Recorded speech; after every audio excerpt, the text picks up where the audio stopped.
He chose money over family, then saw her 6 years later, with 2 daughters who looked just like him. The last time Jane saw Adam Reeves, she stood motionless in the doorway of his luxury penthouse as he buttoned his tailored blazer, the skyline of the city glowing behind him like something unreachable. Her lips trembled as she tried to speak, but he was already walking away. Adam, the youngest CEO in his company's history, the golden boy of the tech world, didn't even glance back as he said the words that would echo in her memory for years to come: "Money matters more than a family with you." There was no fight, no closure. Just those words, so sharp, so final. He didn't know that she had come to tell him something life-changing. He hadn't given her a chance. Only moments before, Jane had learned she was pregnant. She had held that knowledge in her heart like something delicate, not quite real, and now it felt as though he had crushed it under his polished shoes without ever knowing it was there. The door closed behind him with a sound too soft for how loud it felt inside her chest. She stood still, her hand resting on her abdomen, not yet showing, not yet anything anyone could see. But she knew. And now she was alone. Completely alone. The silence of the apartment was deafening.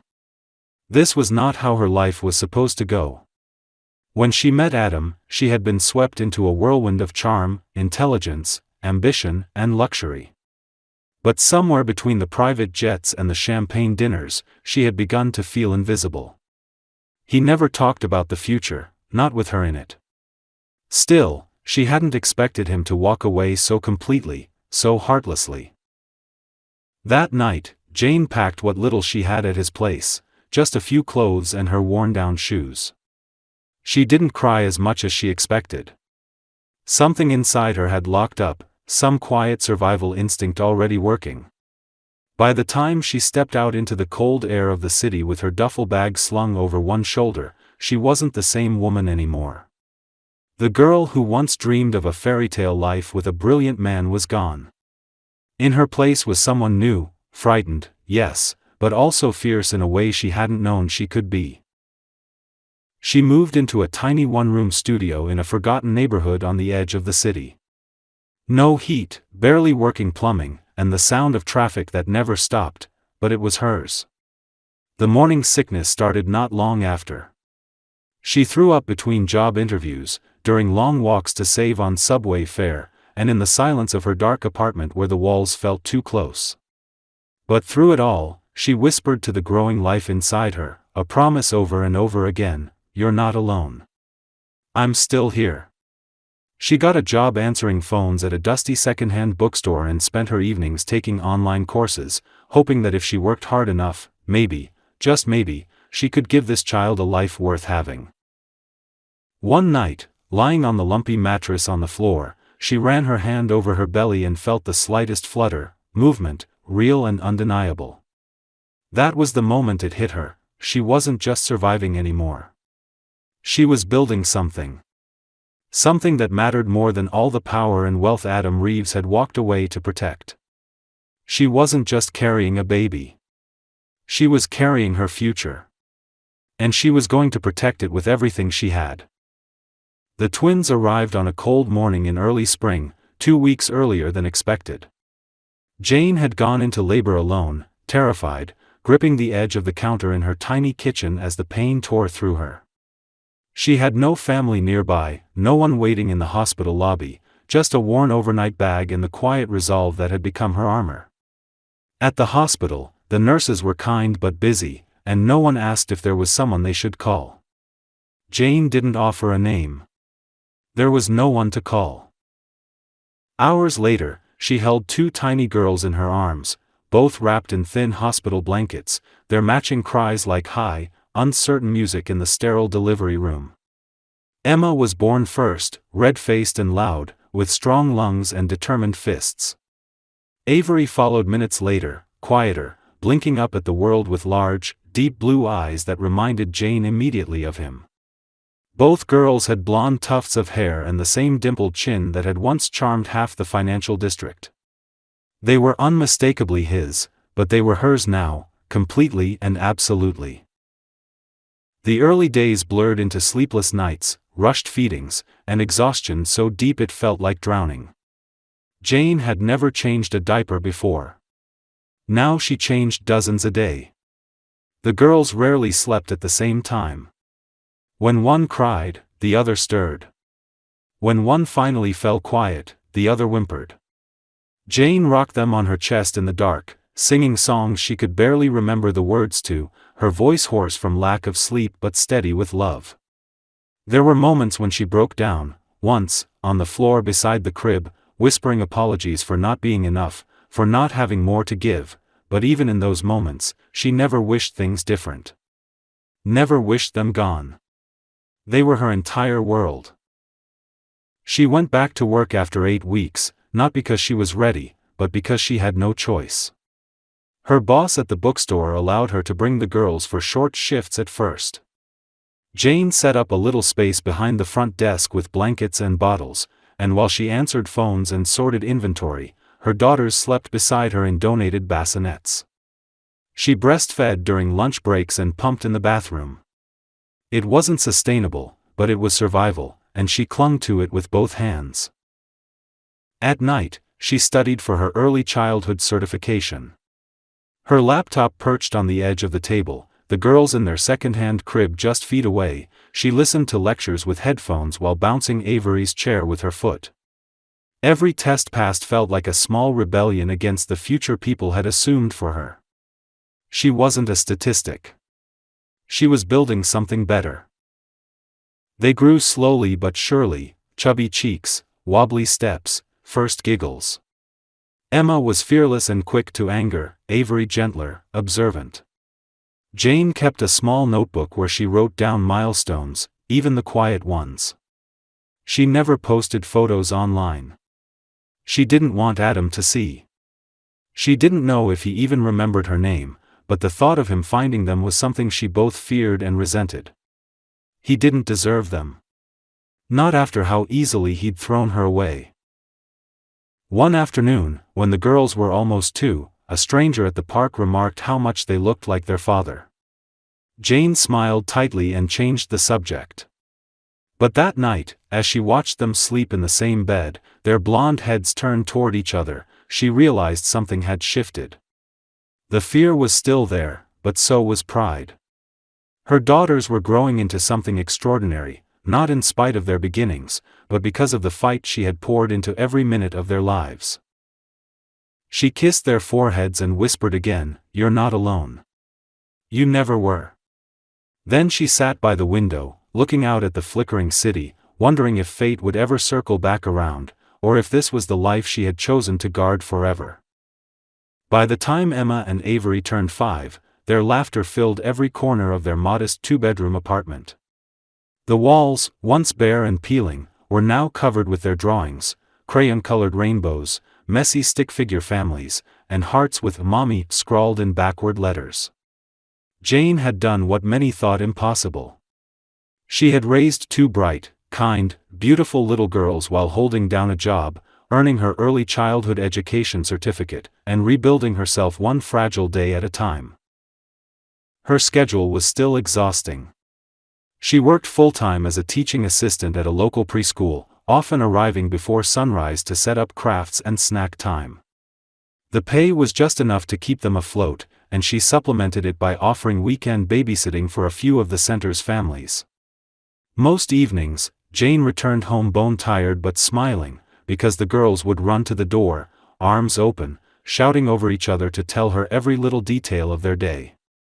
They were inseparable, Emma, bold and impulsive, always taking the lead, and Avery, more thoughtful, often stopping to observe the world around her before jumping in. Jane had long since stopped waiting for recognition or applause. She didn't need it. The evidence of her strength lived in the way her daughters hugged their classmates, how they shared even their favorite snacks, and how they never ended a day without saying, "I love you," to each other, and to her. Still, there were moments that stung. Occasionally, other parents would ask where the girl's father was. Jane had perfected the art of the gentle smile and the firm, "It's just us, and we're okay." She had promised herself never to let bitterness define her, but there were nights she stared at the ceiling, wondering if he ever thought about them, if he would recognize his own eyes staring back at him through the blue of theirs. She doubted it. He had made his choice. And she had made hers, to never let his absence mean her daughters lacked love. It was on a rainy Tuesday that everything began to change. Jane had landed an interview for a position as a coordinator at a new early education program across town. The salary was almost double what she made now. It was a chance to finally move into a better neighborhood, maybe even save for the girl's future. She'd picked out her best blouse, rehearsed her answers, and brought the twins with her, unable to find childcare that afternoon. They wore matching white dresses with tiny blue flowers, their hair in neat braids. Despite the drizzle, they clutched each other's hands and skipped along the sidewalk, giggling under a shared umbrella. As they turned the corner toward the office building, Jane's heart skipped a beat. Standing at the steps of the lobby was a man in a slate gray suit, his hair styled immaculately, eyes sharp and scanning his phone. Time hit her like a freight train. Adam Reeves. 6 years hadn't dulled the angles of his jaw or the presence he carried like armor. He looked just as untouchable as he always had, except now, her daughters were standing between them. Emma tugged on her hand. "Mommy, that man's looking at us," she whispered. Jane didn't speak. She could feel Adam's gaze shifting from her to the girls and back again. There was confusion in his face, then recognition, and finally, something she hadn't expected, shock. He took a hesitant step forward. Jane stiffened. The moment stretched. The sound of the rain, the traffic, even her own breathing seemed distant. His mouth opened, but for once, he had no words. Emma looked up at him, tilting her head with that same curious tilt Jane had seen in Avery. Avery, always observant, narrowed her eyes. "Why does he look like us?" she asked aloud. Jane's throat tightened. She took their hands. "Let's go." She walked past him without another glance, head high, heart racing, pulse thundering in her ears. Adam turned slowly, watching them disappear down the sidewalk, rain falling around him, his phone forgotten in his hand. And in that moment, Jane knew, everything was about to change. Whether she wanted it to or not. Adam couldn't sleep that night. The image of the two little girls, their blonde braids bouncing as they walked past him, haunted his mind like an echo he couldn't silence. Their eyes, his eyes, were what struck him most. Deep, unmistakable blue, a mirror of his own. He knew before he even asked himself the question. Somehow, someway, those girls were his. And the woman leading them with a face carved into his past like a scar, Jane, was the key to everything he had never realized he'd lost. He paced the penthouse suite that now felt too empty, too polished, too artificial. The silence pressed in, suffocating. For years, he had surrounded himself with efficiency, precision, and success. Business had boomed, his company had gone public, his wealth had multiplied, but suddenly, none of it mattered. He couldn't stop hearing the smallest girl ask, "Why does he look like us?" That innocent question shattered him more than any lawsuit or market crash ever had. By morning, he had made up his mind. He had to know the truth, and he had to hear it from her. He spent hours calling in favors, asking his personal assistant to find any trace of Jane. At first, there was nothing. She had no social media. No traceable employment history under her full name. But eventually, a contact from the city education department pointed to a preschool in the outer boroughs, where Jane Carter worked as a classroom aide. Adam didn't wait. He got in his car, canceled his meetings, and drove across the city. The school was small and cheerful, with a mural of cartoon animals painted across the front. Children's laughter echoed from a fenced play yard. He parked a few feet away and sat frozen in the driver's seat, unsure what he would say or how he would say it. What right did he have to show up now? What would she say when she saw him again? Jane had just stepped outside with the children for recess when their eyes met again. She stiffened, visibly tense, then calmly turned to the teacher beside her and whispered something. The other woman nodded, taking over the class, and Jane walked over to the gate, arms folded protectively across her chest. "What are you doing here?" she asked, her voice low but steady. There was no warmth, but no fear either. She had grown stronger, sharper. He barely recognized the girl he once walked away from.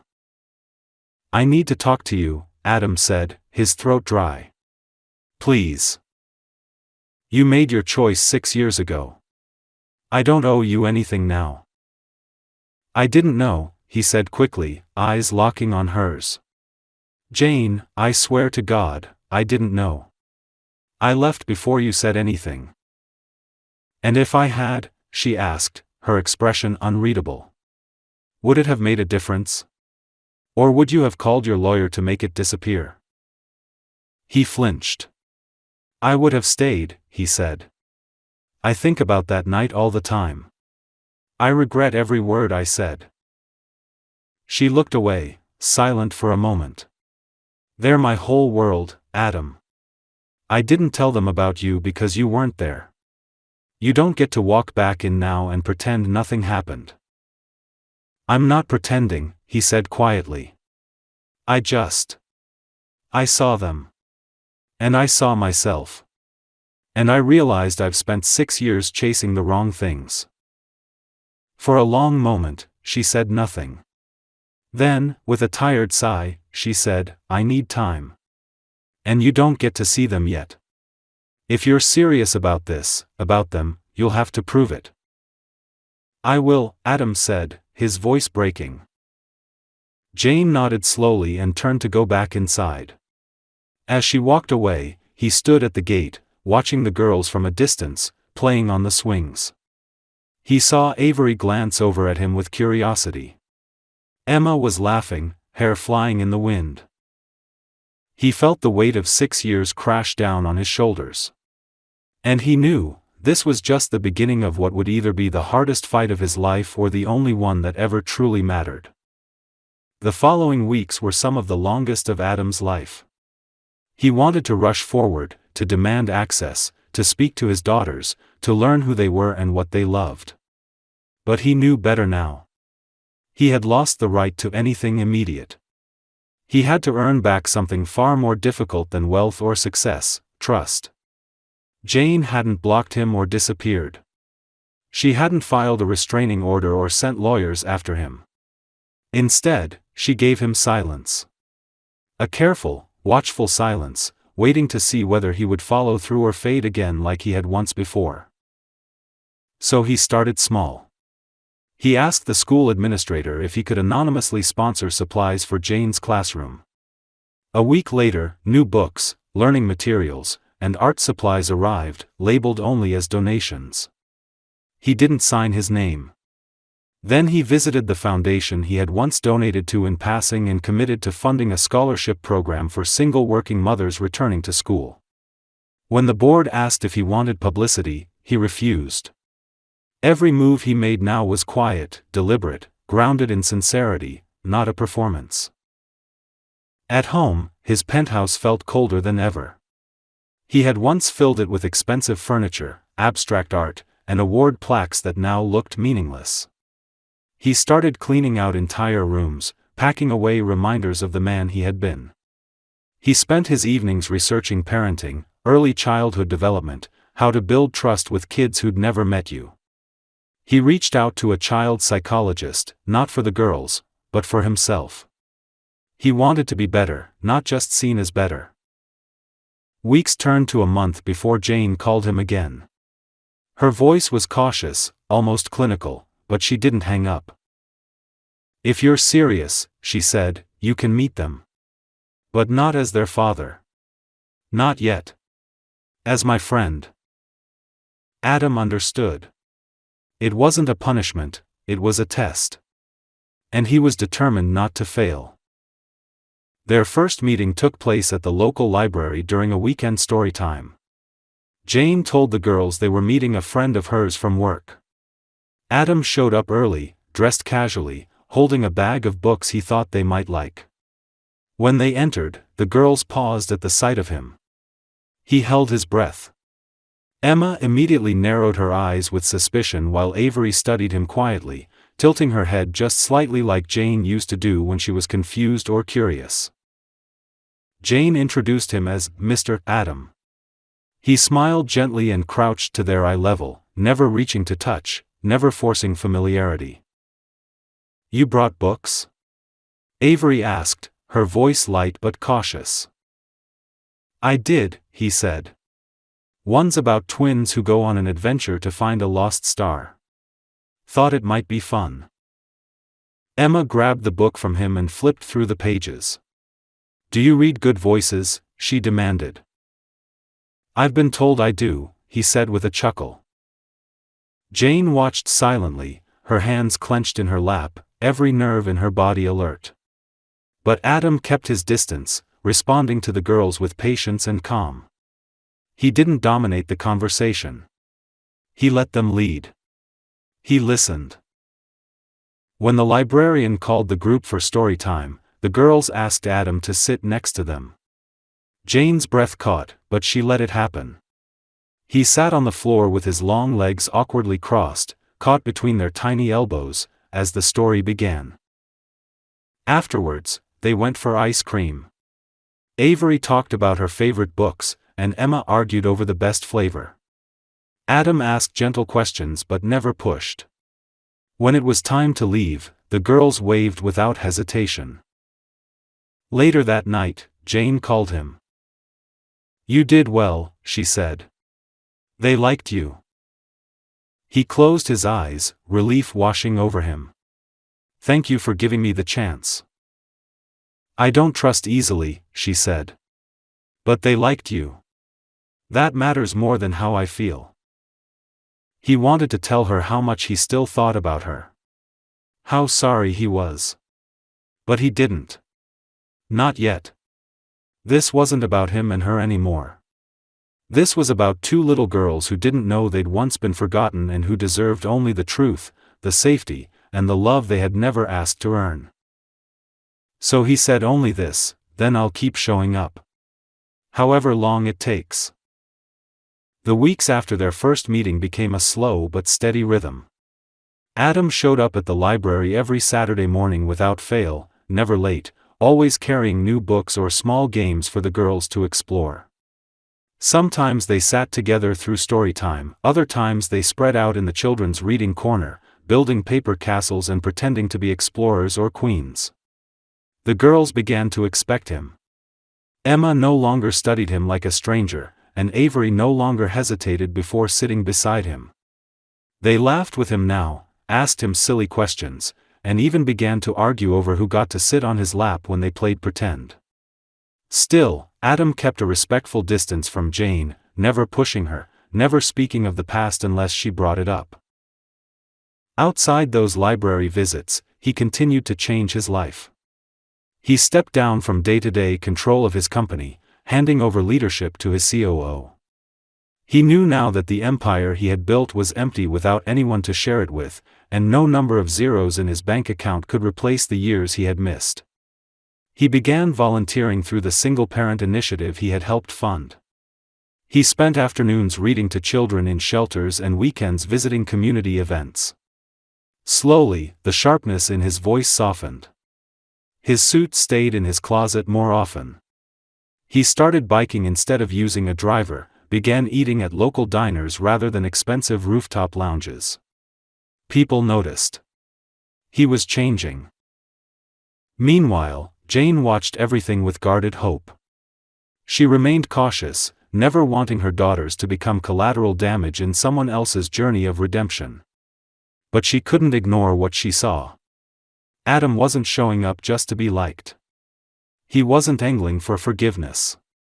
He was there because he loved them, loved the girls and, in a quiet way, still carried something for Jane that time hadn't managed to erase. One afternoon, the library announced a family craft day. Jane debated not attending, nervous that being in such a space might blur lines she had worked so hard to draw. But the girls begged, and Adam had already said he would be there. So they went. The event was loud and chaotic, with children running between stations, glue sticks and glitter flying everywhere. Jane kept her distance at first, sipping lukewarm coffee and watching as Adam kneeled beside the girls, helping them create messy crowns out of pipe cleaners and paper jewels. At one point, Emma accidentally glued her fingers together and began to cry in frustration. Adam, instead of panicking, simply held out his hand and said, "I used to do that all the time. You want help or you want to do it yourself?" Emma sniffled, wiped her face on her sleeve, and nodded. "Together," she said. Jane watched from across the room, her heart full and aching at once. Later that day, Jane found herself sitting beside Adam on a bench while the girls played tag in the nearby park. The sun was low, casting long shadows, and for a moment, it was just the two of them in silence. "You're good with them," she said, surprising herself. He looked over, smiling softly. "They make it easy. They're amazing." "They are. But they're also intense, stubborn, loud. They've got their own rules for everything." "They get that from you," he said gently. Jane laughed, a sound she hadn't shared with him in years. It felt strange and familiar all at once. "I was angry for a long time," she admitted. "I still am, sometimes. But I see what you're doing. I see how you've changed. And I think they need you. Not just someone who visits once a week. They need a real father." Adam's expression shifted, relief, hope, fear, all at once. "I don't know how to do that," he said. "I've read the books. I've asked for advice. But every day I wake up terrified that I'll mess this up." Jane nodded slowly. "That means you're already doing better than most." They sat in silence again as the girls ran in circles, their laughter echoing through the trees. Later, as they walked home, Emma slipped her hand into Adam's without hesitation. Avery followed a second later. Jane walked behind them, watching the three of them together, the shape of a family forming not through perfection but through presence. It wasn't how she imagined it once. It was slower, messier, quieter. But it was real. That night, after the girls were tucked in and the apartment was quiet, Jane stood by the window staring out at the stars. For the first time in years, she didn't feel like she was doing it all alone. For the first time, she allowed herself to believe this story might still end in joy. The library's family craft day was the first time Jane allowed herself to relax in Adam's presence, though even she didn't realize it until much later. The event was simple: tables covered in colored paper, safety scissors, glue sticks, markers, and cheerful volunteers helping children create masks, cards, and paper flowers. Emma and Avery ran toward the supplies like it was Christmas morning, their eyes lighting up as they shouted their ideas to each other. Adam trailed behind them with a quiet smile, carrying their coats over his arm and letting them lead. Jane stayed close at first, hovering between her daughters and Adam, unsure whether she was there as their mother or as some invisible chaperone for her own nerves. But the girls pulled both of them into the moment. Avery tugged Jane to sit down and help cut out butterfly wings while Emma shoved a pair of blunt scissors into Adam's hand and insisted he learn to make a paper crown. By the time an hour had passed, Jane realized she was laughing freely. Not cautiously, not politely, genuinely. Her hands were sticky with glue, Adam had smudges of purple marker on his shirt sleeve, and both girls were wearing uneven crowns they'd made together, completely unaware of the years that had come before. Later, when the tables were cleared and parents were packing up, Avery crawled into Adam's lap without hesitation and rested her head on his shoulder. Emma climbed into Jane's arms. For a long moment, they sat like that, two adults and two children forming something that looked and felt like a family, even if no one said it out loud. Jane caught Adam's gaze across the table. He didn't speak. He didn't need to. There was something quiet and almost reverent in the way he held Avery, like he was afraid even breathing too loudly would break the moment. After the event, as they walked out into the chilly air, Jane stopped beside Adam in the parking lot. The girls had run ahead to admire a mural on the library wall, and for the first time in weeks, they stood alone. "I saw the article," she said without looking at him. "About the foundation. The school scholarships. The shelters." "I didn't want you to think it was for show," Adam said quickly. "It's not penance. I wanted to be the kind of man who'd deserve them. Even if I never got to be part of their lives." Jane nodded slowly. "I know. That's why I didn't stop you." There was a pause. Adam's voice was quieter when he spoke again. "Do you hate me?" She looked at him then, truly looked at him. He wasn't the same man who once walked away from her. His shoulders carried more weight now, his eyes more softness than calculation. There was still strength in him, but it wasn't the kind that pushed everything away, it was the kind that stayed. "I hated you for a long time," she said honestly. "But then I was too busy keeping them alive to waste time on hate. And now I'm not sure what I feel. You're here. You show up. They love you already, and they don't even know who you are to them." Adam's throat tightened. "I don't want to be a secret." "I know," she said. "But I didn't lie to them. I just didn't tell them yet. I was waiting to see if you were real." "I am," he said. "Every day that I missed, I feel it." Jane nodded again and exhaled, a long breath that seemed to carry the weight of years. "I'm not promising anything," she said. "But I'm not shutting you out, either." Before he could answer, the girls ran back to them, hands full of small stickers the librarian had handed out as prizes. Emma reached for Adam's hand without hesitation, and Avery slipped hers into Jane's. It was simple. It was unspoken. And yet it was everything. They walked down the sidewalk together, for across. To anyone watching, they might have looked like any other family on a weekend outing. But to Jane, it felt like standing at the edge of something vast and unknown, not terrifying, but possible. For the first time, she didn't feel like she was protecting her daughters from the world. She felt like maybe, just maybe, they were stepping into something they had always deserved, a life with more than survival, a life with love, security, and the beginnings of something whole. 6 months had passed since Jane first allowed Adam back into their lives, and everything had shifted, not in dramatic crashes or overwhelming waves, but in quiet, careful steps. The girls now referred to him as Mr. Adam, with ease and familiarity, always asking if he would be joining them for weekend plans, craft fairs, or park picnics. He never missed a moment. If one of them caught a cold, he dropped off soup. When Avery fell and scraped her knee, it was Adam who sat beside her holding a bandage while she told him the story of how the sidewalk jumped up. When Emma wanted someone to watch her practice dancing, it was Adam clapping the loudest in the front row of their living room. But the moment that changed everything came unexpectedly, as most things often do. It was a Sunday morning. Jane was folding laundry in the girls' room when she overheard them whispering. At first, she didn't think much of it. Children whispered about everything from missing crayons to what snack to ask for next. But this was different. "Do you think he's our real daddy?" Avery asked quietly.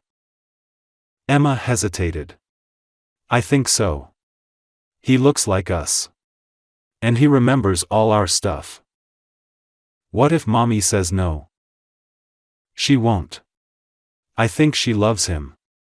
She just forgot for a while." Jane froze.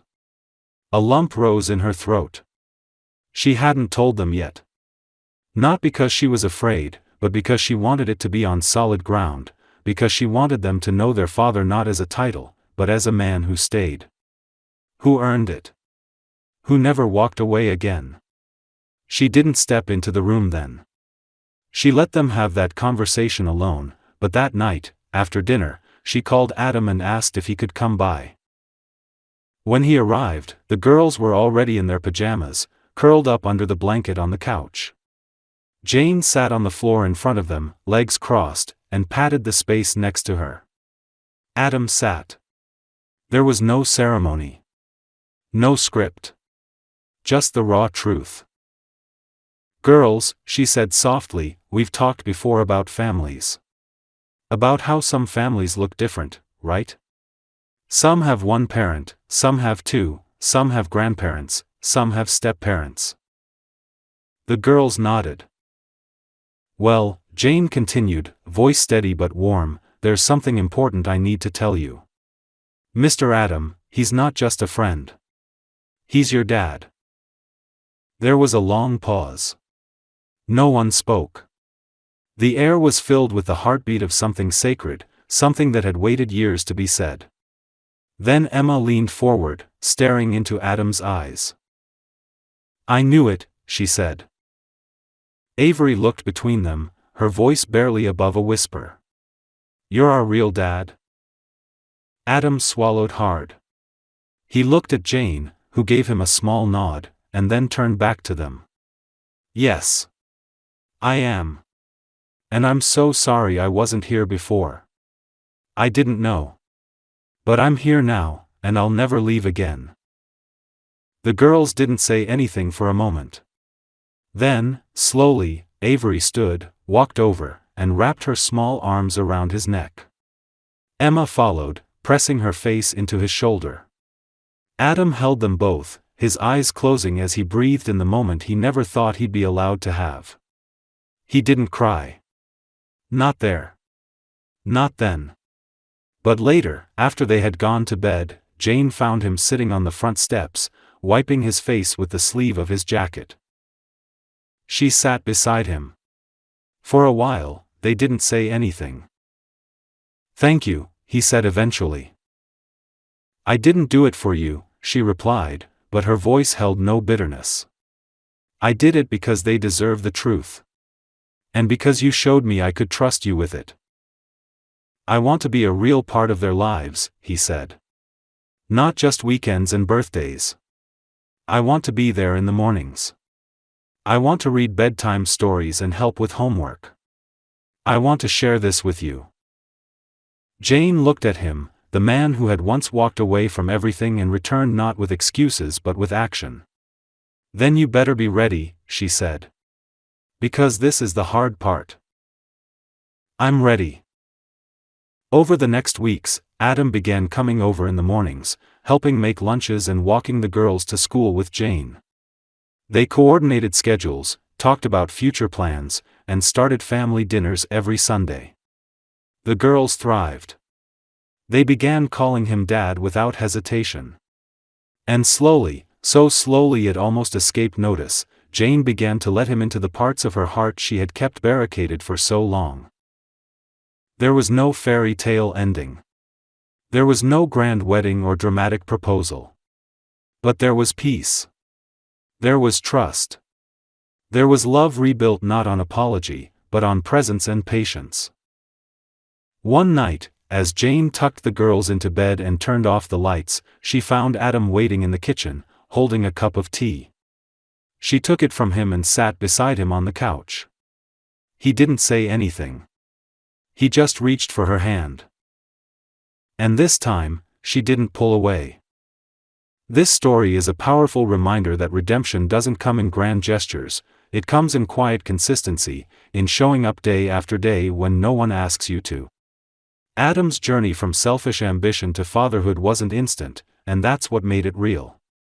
Jane's strength wasn't just in surviving alone, but in knowing when to open her heart again, not for herself, but for her daughters. The ending feels earned, not handed out like a reward. It's not a perfect fairy tale, but something more meaningful, a second chance built on truth, trust, and time. And sometimes, that's the happiest ending of all.